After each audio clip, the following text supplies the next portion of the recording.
we'll go with that for now.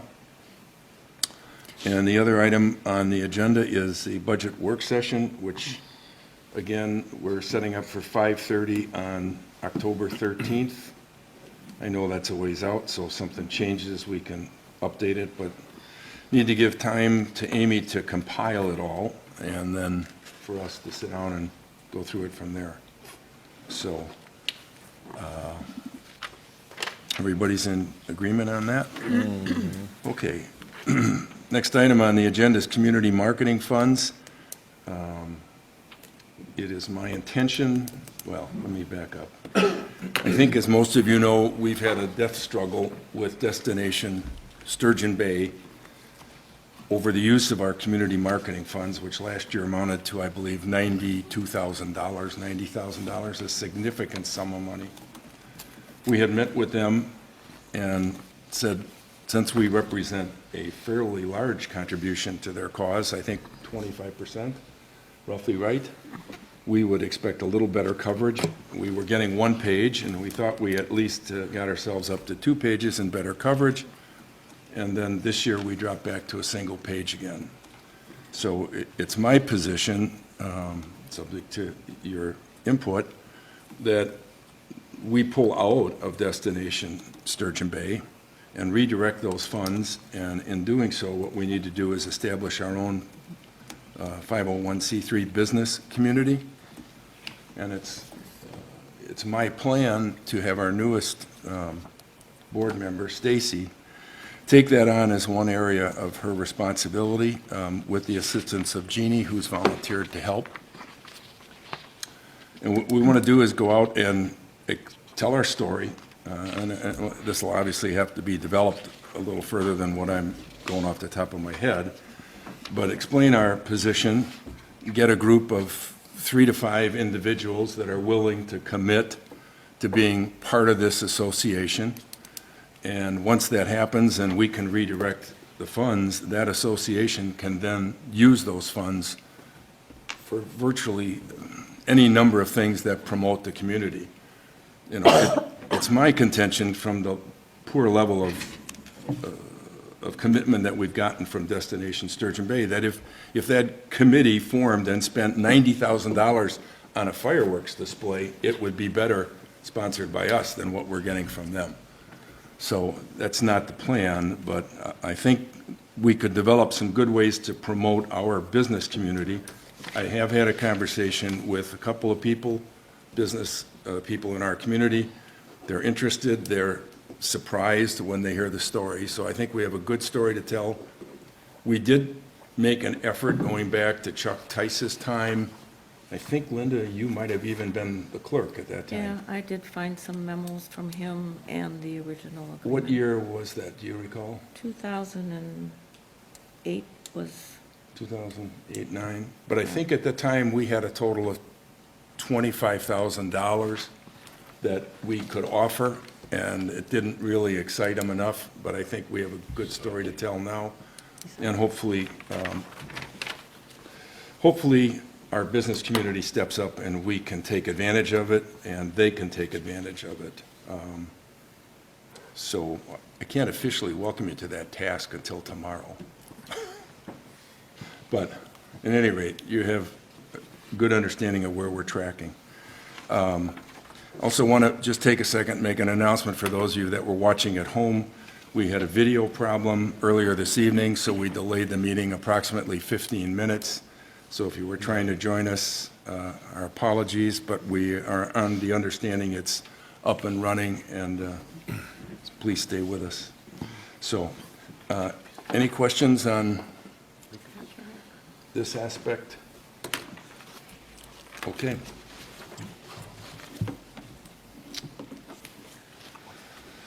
Next item, establishing a town park employee pay.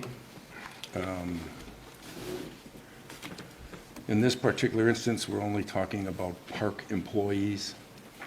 And the reason that it is here is I have reached out to some potential employees with the Coast Guard to take over the park responsibilities. And we want to make sure that we have enough wiggle room in there to make sure that they would be happy campers with us. So what I want to do is raise the potential pay from $23 to $25 an hour for park employees. Everything else except my salary going to $100,000 would stay the same. Okay, skip it. Well, So, go ahead, yes. is that for all park employees, or? Well, right now, we have none. Well, None? no. It's the ability to go up to $25 an Okay. hour. All right. We were not paying either of our employees who are no Right, longer well, with us. So And if Go ahead. we would have a returning employee, wouldn't they expect to get $25 an hour as Well, well? it'll be up to, it won't be starting at. Oh, We paid so if one- you get some candidates and they say, what's the salary? And you say 23, and they say, we want 25, you're saying that we would go 25? Right, correct. Okay. Right. Okay. Correct. We paid 123 and the other 20. So everything else on this is unchanged, so. Can I ask a question? Sure. Okay, if you hire a seasonal employee like that, would they be eligible for unemployment compensation? No, it's always been seasonal. And they have to have enough hours. Yeah. And the concept with the Coast Guard guys is 2 or 3 people that would job share. So they would be working, they would manage their own calendar to get the tasks done. And they have varying hours already based on the resumes that we've gotten. Like, someone's available from 2:30 to whatever, every other, that kind of scenario. So I doubt that we'd have an issue there anyhow. Well, unless it was somebody, not with the Coast Guard and, Right. somebody that wanted to work just for the summer. You might want to check that out. but- Are we advertising for? Yes. Yes. Okay. We do that on an hourly, weekly, daily, yearly, and biennial with very Smoke little, signals, the whole thing. with nothing. So, okay, unless any other questions, we just need a motion to approve that. I'll make a motion to approve the pay raise up to $25 an hour per employee. All right, motion by Mark, second by Trent. Any further discussion? All right, hearing none, all those in favor signify by saying aye. Aye. All right, motion carried. Thank you. Okay, in the packet is the resolution supporting the comprehensive and sustainable transportation funding solution. And Linda brought this up after Wisconsin Towns Association Conference. that you- District meeting. District In meeting. February, You- yes. Would you like to spend a couple minutes and take us through that? Yes, so, and Supervisor Hain was there as well. We attended that, always informative and just, And I did it via bouncing. Zoom. Were you there, Jeannie? Not at that meeting, but I okay. did it at Oh, virtual? another time via Yeah. Zoom. Anyway, it's just good to bounce ideas off the other officers from various towns. Anyway, yes, there is this push to supplement funding or find a solution for transportation funding. I'm not sure there'll ever be a solution, but they were encouraging all local units of government, not just towns, but villages as well, to reach out with a resolution. I tweaked it just a little bit for Door County, and they will be submitted to our legislatures, so they're hoping for a stack of resolutions like about this tall to submit to the legislatures, and they seem to think that that is effective with the WTA lobbyists and all that, so thus the resolution. If we can Also approve gonna- this and get it in, and Also going to the governor, I believe. yes. Governor, there was a whole list of, Yeah, So this isn't something we wrote, this is something that mostly Liv. boilerplate. kind of was adding on. Okay. Any other input or questions? Linda, since it's something you brought forth, I will let you Oh, consider making a motion. thank you. Yes, I would make a motion that we approve and adopt resolution number 2026-01, resolution supporting a comprehensive and sustainable transportation funding solution. All right, we have a motion from Linda, second by Jeannie. Any further discussion? So by enacting this resolution, We're supporting it. We're supporting it. so that, I mean, do we have to have the resolution to support it, or we just show It's support? formalizing, that's Okay, all. all right. It's not making any Not actually commitment. making It's an not- ordinance, There's it's no just- commitment No, one it's way a or the resolution. other. It's just supporting that legislature do something about better transportation aids. Yeah.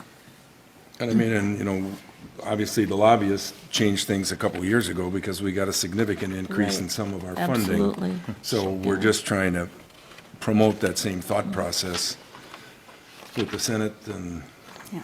all of the other officers that this will go to. Okay, so, do we have a vote? No. Not a vote yet. Not a We vote? have No. to- All right. For a resolution.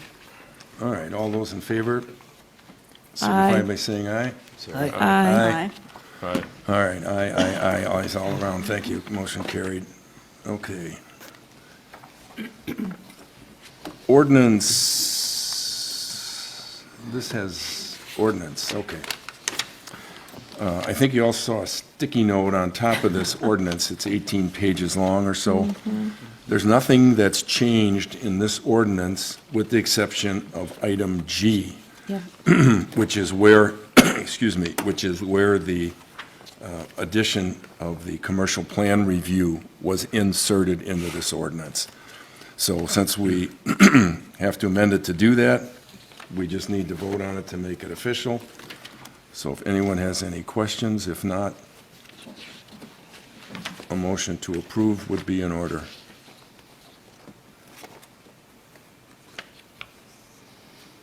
Actually, looking at this, the G is after the H, so Yep, and we changed that on the, on the original. this side, Okay. yes. I caught it It earlier was hard to today. find.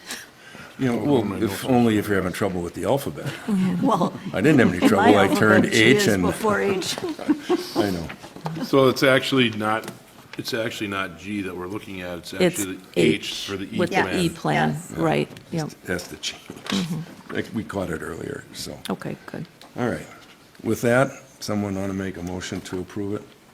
I'll move to approve the ordinance number 01-2026, amending our building permits, inspection fees, and building code. And that's, does that numbering system, is that the new system we came up with, Trent? Yes. Okay, all right. Okay, motion by Linda, second by Mark, Mark, to approve ordinance number 01-2026. All those in favor signify by saying aye. Aye. We need a roll Do we need call. Oh, that's a roll- That's Oh, a yeah, roll it's a roll call. call for an Sorry. ordinance. I actually have it marked. Oops. Thank you. Supervisor Olson, Aye. Supervisor Vogel, Aye. Supervisor Hand, aye. Chairman Wolfle, Aye. Supervisor Waite. Aye. It's a good thing I got the note saying it's a roll call. All I right. tried to peel that sticky note off my screen 3 times. Didn't work. All right. Financial reports, and this is for the month of February and March. So you have the account balances for February, the account balances for March, and you have the budget versus actual, January through February, and January through March. And if you happen to look at the January through March, down on snow removal, you'll note that January through March, we spent $113,000 with a budget for the year of $110,000. So we're a little over. That snowstorm cost a pretty penny. And we're hopeful to recover some of that. But as it stands right now, we could be shoveling next November, December. So, I just received another bill today for 19,000 yeah. Oh, jeez. more. Aye. So, and you have the transaction list by date. Maybe we can get volunteers. You know, well, when we built this town hall, we considered a bake sale, so trust me. Amy, did you have any comments? Yep, the town has made its annual contribution to the Door County Humane Society during their matching campaign. So our $2,000 in contribution was actually returned in $4,000. We have received our second quarter of general transportation aids. Along with that, the DNR also sent us a check for a town resident that's taken their property out of managed forest So when this happened, the town receives the withdrawal taxes along with the DNR fees. So it was about $8,000, but 20% goes back to the county. So we're still $6,000 better than what we were. Did they pull that out that far in advance, that the amount was so high? Or was it just a huge parcel? It is a huge parcel. I actually talked to the new owner on that, so I Okay. said, yes, make sure that withdrawal penalty, that someone pays it and you're not stuck with it, so. Yeah. Oh, okay. I didn't realize it was that significant. I think it was like around a 40 and a 20, so maybe 60 acres in total. Okay. Yeah. I'm gonna say I didn't think that had happened. All right, thank you, Amy. Yeah. So we need a motion to approve the financial reports for February and March. I'll make a motion to approve the financial reports for February and March 2026. Okay, motion by Jeannie, second by, I'll second that motion, but I have a question. On the Humane Society, does that money stay here in Door County?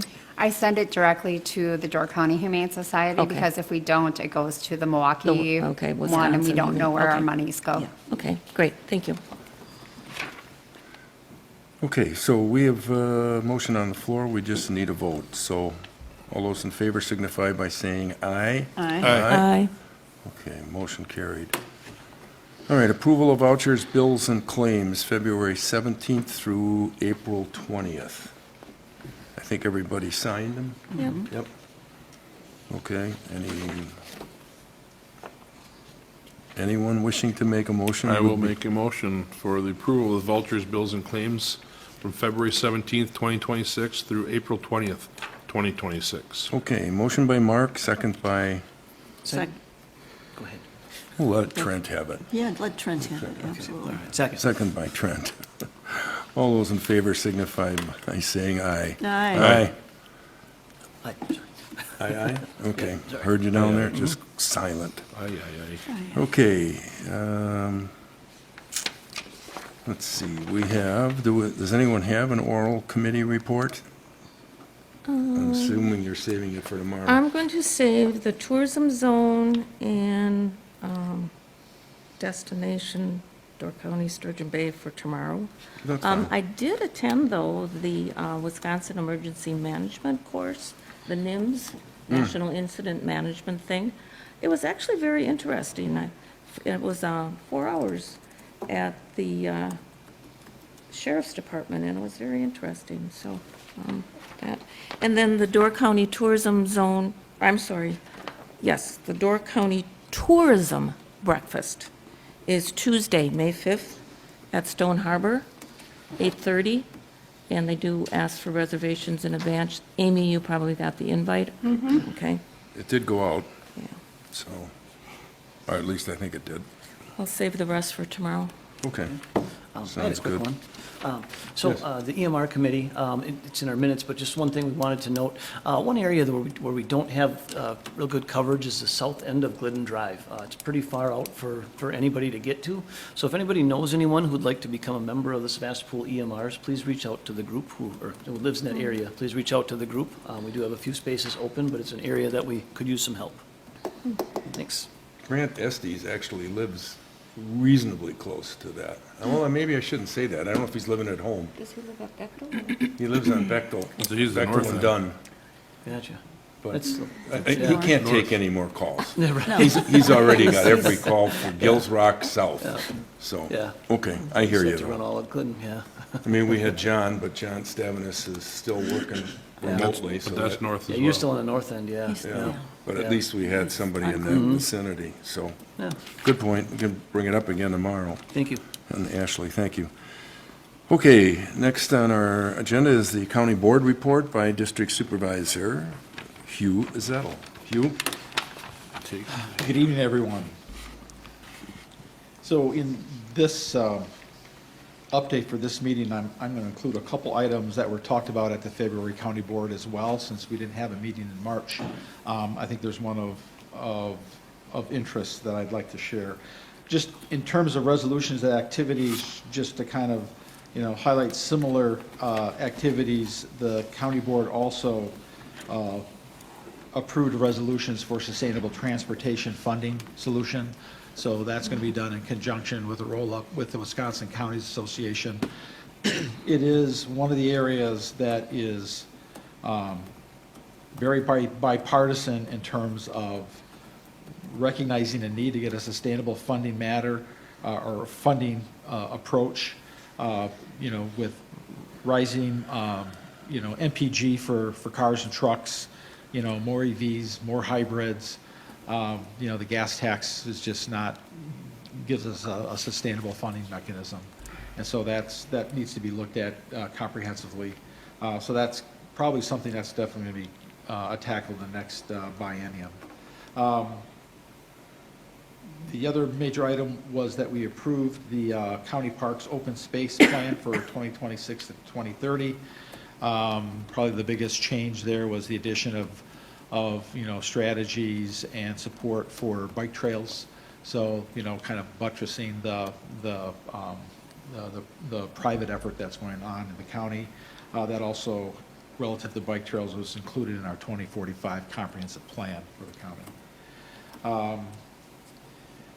We also did a ratification, alteration, and a kind of established a disaster declaration for the snowstorm that makes sure that if we get to the point of being able to go after funds, we have formally declared a public emergency and ratified the actions that were done by the administrator and the highway commissioner. So if we can go after funds, significant amount of overtime spent just on the county roads, much less what the county crews did relative to trying to keep town roads open. So there are some nuances relative to how much disaster funds we can go after.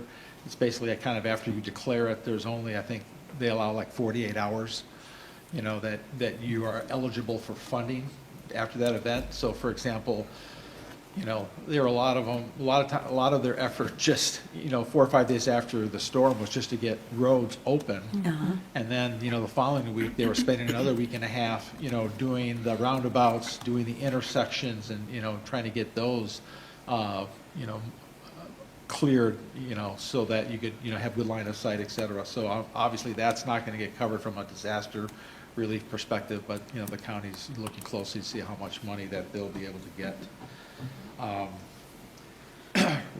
Relative to the February meeting, one of the major topics we had was the recommendation coming out of Judiciary and Public Safety Committee for a central station location, basically located in kind of West Jacksonport, kind of midway between both coasts, if you will. The emphasis there was to, basically have and maximize response time, whether you're in Egg Harbor or whether you're in Jacksonport area. And so that's kind of what their recommendation is, and now they're going to go look at property solutions. During the course of that discussion, just a couple things that I was, making sure was a point of emphasis, and one is the county doesn't get any tourism funding, lodging, tax, et cetera. And they're now using response time, which I've been advocating since I have been on the board, since that's what everybody measures. How long did it take you to get, to the patient, to the victim, et cetera. So they're looking at response time, and I'm working hard to make sure that they do that as part of their monthly rhythm with their reports to the Judiciary and Public Safety Committee. But more importantly, that response time is seasonal, right? Their longest times are in July and August for responding, and it's due to tourism volume. But yet, whether it's for funding the building or down the road when they may have to fund unstaff a full EMS contingent, which is, 6 paramedics, that the labor, that's a substantial increase in the county budget. And so I think there's going to be a lot of debate as how do you fund that? And the reason I bring up the seasonality is the municipalities that are going to benefit from that, town of Sevastopol is one of them, when you talk about the northern part, northern east corner, right? Those towns, Egg Harbor, Village of Egg Harbor, Jacksonport, they all get a 30% tourism or lodging, revenue.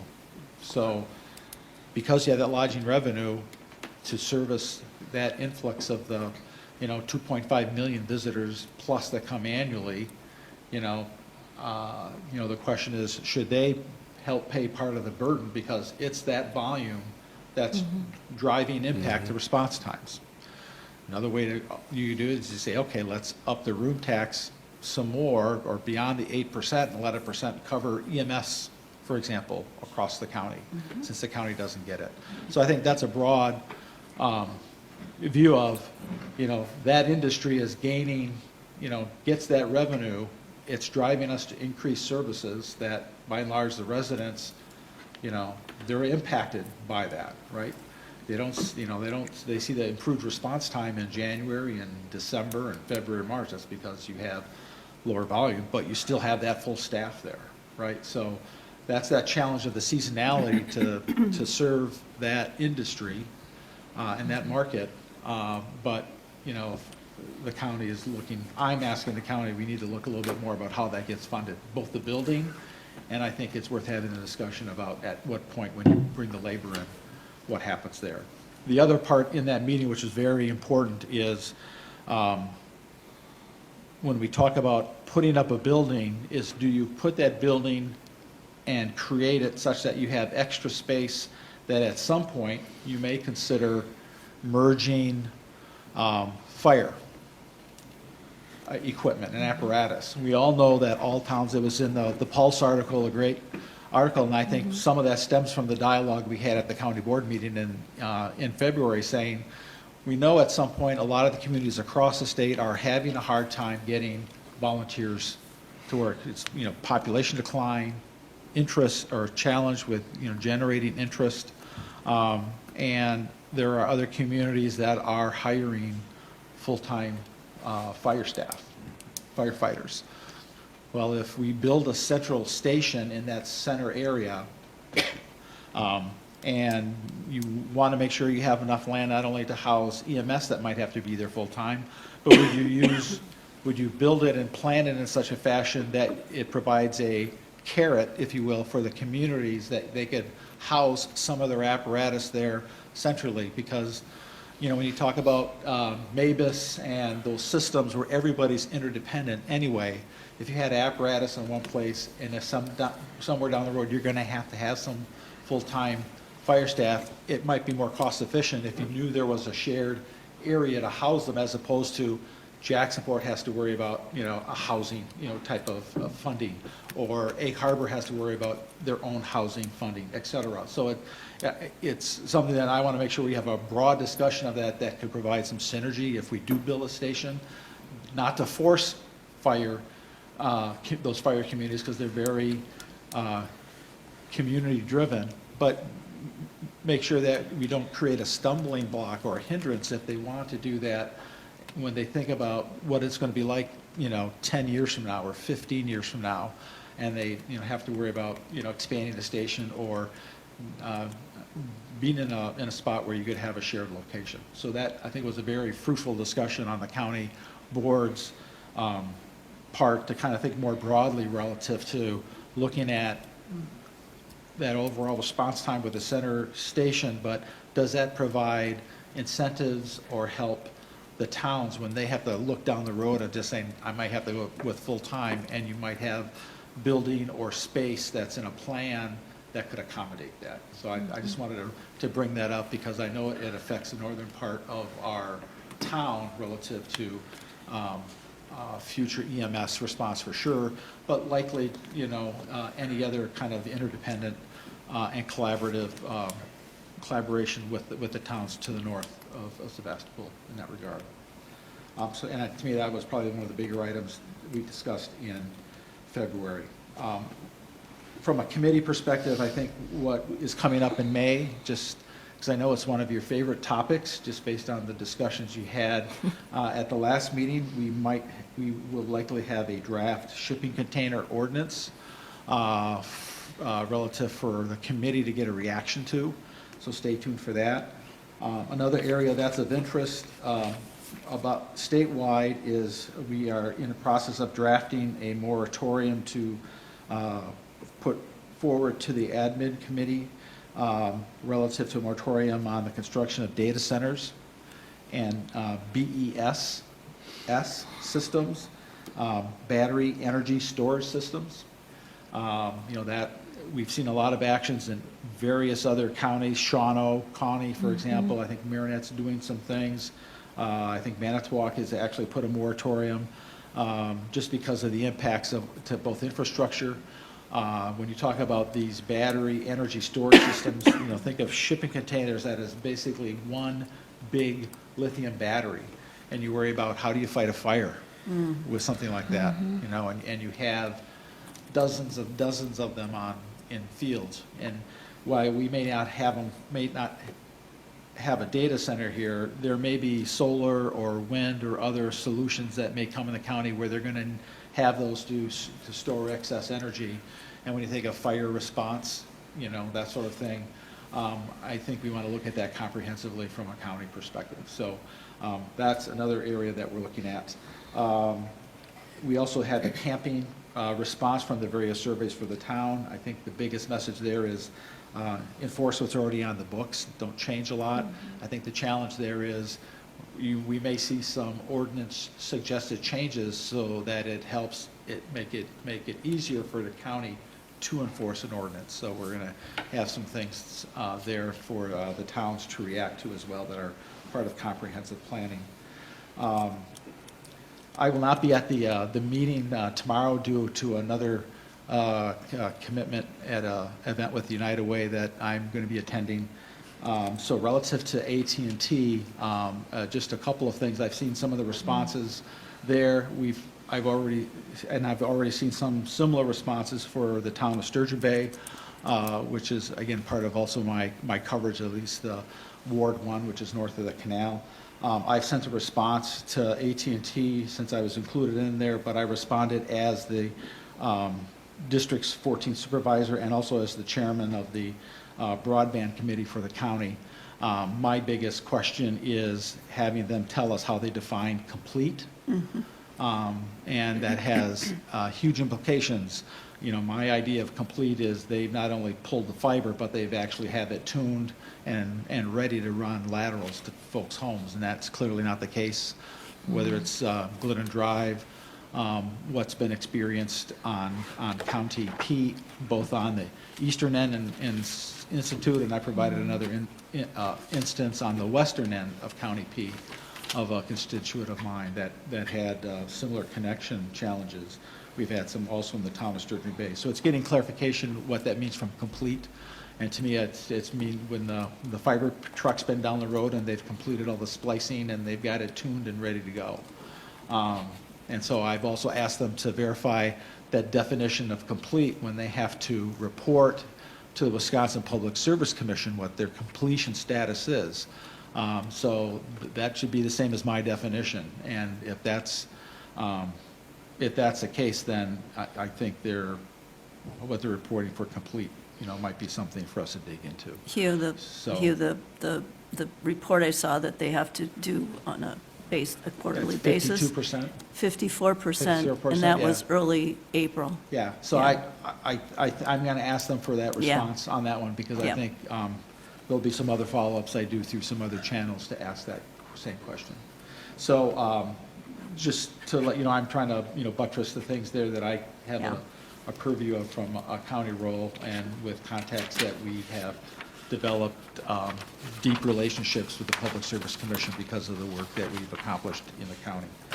So we'll get that done there. Lastly, two things. One is I'd like to thank the town of or Sevastopol for their support. You'll have a chance to collaborate with you for another 2 years, so I look forward to that. And also, I want to thank Trent Olson for his service to the town of Sevastopol, and it was a pleasure collaborating with you this past term. So thank you, Trent. Thank you. Sure. Any questions for the board? Can I, Yep. could we Yes. go, going back to your comment on the volume of tourism and municipal services, including emergency services, and covering the cost of that? And I've mentioned this to our legislatures before, that room tax, we all know, 30% goes to the municipalities and 70% has to promote more tourism. And like I said, I've mentioned this to our legislatures. Can you do something about that? That 70-30 split is not it shouldn't be a one-size-fits-all. We Correct. are, it should be, the county maybe, or the district should have an opportunity to say, okay, maybe it's 50-50. So Yes. that would go a long ways towards Right. covering The- even you just the could- emergency and the Correct. again, transportation. I mean, It's- it's demand on services, Right. garbage and And- everything. And, if we would have another industry, say shipbuilding, required extensive resources, because of an expansion or whatever, the first thing the community governments would say is, okay, how much are you going to Right. pay for this, right? And I mentioned in the central station, we really had the optimal case in a collaboration, in a sense of when we looked at the transfer process we did with Door County Medical Center, right? Oh, sure. They paid 100% for the rigs, they paid 100% for the staff, and by law, when you have an EMS staff, their first priority is always 911. That's in that's state regulation. So after they service 911, then they can do transfers. But they basically are funding and totally reimbursing the county for an entirely, whole rig and staff, including staff to help with billing. Okay? So if I look at the tourism from that same perspective, right? No one designs an EMS infrastructure originally to say, for a population of 30,000, when you grow to 2.5 million over the course of the year, the bulk of that during July and August, and you have to have staff for that, that's, I think you got to have that benefactor, if you will, from an industry segment, help provide funding for that. As well as, or provide a way that you can do flexible funding for how you can have temporary staff during those peak hours, so you're loading it, properly without having to pay for folks that are underutilized, for, 5 to 7 months out of the year. So I think that's something we have to look at. So and I think, we'll bring that up with Joel. Yeah. I think part of that 70% is you're creating demand all the time. And so you're just driving an increase of volume there without really knowing the impact of services. And that affects the towns as well, things like road maintenance, et cetera. Absolutely, right. It's not like you can't find ways to efficiently use that 30% you have. So I'm not saying take that money away, but I'm just saying, from a county's perspective, I'm saying, we have the EMS that we provide, and a lot of that, resources used, during our tourism season. So it's just something strategically we have to look at. And you have a basis for it, because all you have to do is look at the number of calls Right. During the high season. Correct. And then my second question was on the parks plan. Was there any discussion? I thought the plan, I saw like possible admission for county parks. Did that go anywhere or not? They did a survey on that, and it also suggested what a reasonable, price and cost might be. It was not disregarded out of hand. I think that's something, that the county is going to look to. Eventually. As part of helping to provide additional funding for the parks. Now, state law requires that if I do a fee system for parks, it's got to be used for parks, and I can't take away the general funding I had for parks, because as an offset and move that general funding somewhere else. So you have to, because otherwise that fee is more like a tax as opposed to, Oh, it's sure. a fee, right? So there's a lot of longstanding legal precedent relative to how fees can be used. But when you look at our nearest county park, Cape Point, that place is just run roughshod. If you look at trails and wear and tear. And so I think we could use that sort of system, and I know in the discussion with the county administrator about the Shower Road project, I said, make sure when you look at right-of-way, you have enough right-of-way if you contemplate, where the county would put an entrance for collecting fees. So Right. that's still Right. something that is not being rejected out of hand for a future opportunity. Thank you. Yes, thank you. I would only comment on the West Jacksonport location and or the county's comment that we should acquire enough land so that if in the future there needs to be a fire department there. I have said for years that given the fact that there are less and less farms and less volunteers, that eventually this county is going to have to go, just like it does with EMS countywide, and get rid of these, I don't want to say fiefdoms, but to some extent, this is, to me, no different than what we are faced with today with school superintendents everywhere. 5 of them for, just total overlap of need. So having enough room for a potential facility makes sense, and so I'd say great. The only other thing regarding the labor for the July-August timeframe, if I recall the conversation from, I don't know, quite a while back, I think they said that they don't really have to add labor, they can just redistribute for the 2 months or 3 months, so they don't have to actually acquire, at least on the short term, right? Correct, but that's only for the short term, right?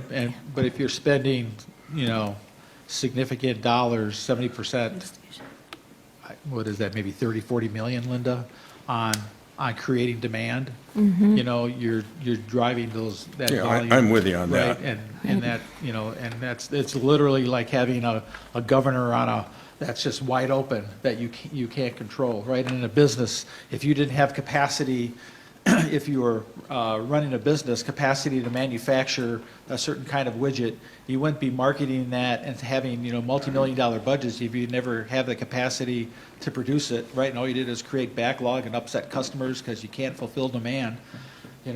Here we're just, we're going to turn, and I've said this from the environmental perspective when you talk about waste, we're going to turn the mainland into Pilot Island. It's going to be a pilot island full of people instead of cormorants. When you think about just doing the waste management, because we don't, we have very limited controls on that as well, whether it's pouts or whether it's the nitrates that aren't treated that go right out into the bay or to the lake. 'Cause there's no controls on that either. So Well, I think Julie's charter, when they hired her, now she's gone, was to change the direction of Destination Door from just pouring heads in beds, which is where Jack Moneypenny was for years, and to her to create a more sustainable Yeah. level. So hopefully, the idea being that we still get the adequate number of tourists to provide the business community what they need, but at the same time, not creating a 3-hour wait to get a meal at the hitching post. So I hear what you're saying. anyway, so there's some things looking at that more strategically, Linda, relative to the broader impacts countywide. So, All right, thank right. you much. Any, before I go, Thanks, you. anything? great. Good. Thank you, everybody. Thanks, you. Appreciate it. Thank you. Okay, thank you. All right, license and permits, we have inspection specialists, their monthly report in there, as well as Door County zoning permits, a little slim on that, in that category.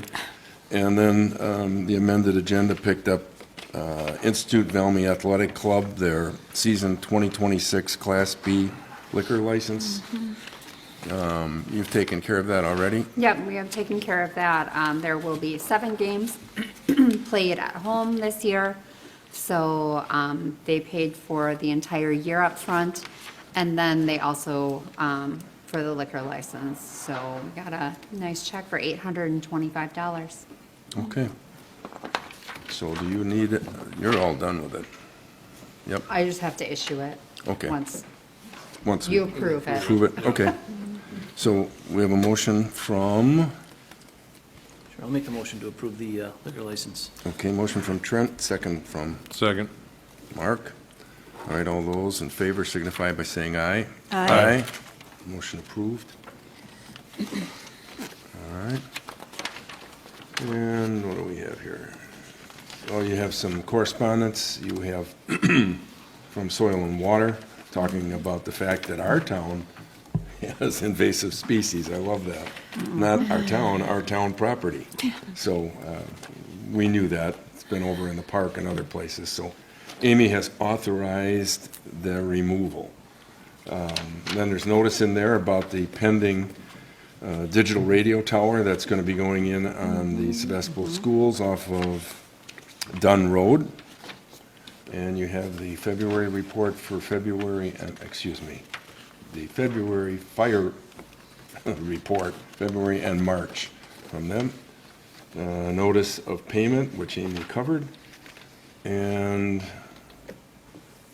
we have the worksheet for the lottery and gaming credit settlement. So we got $7,307. Was that the portion that came into our district, Amy? Yes. Okay. I know I saw it on my tax bill.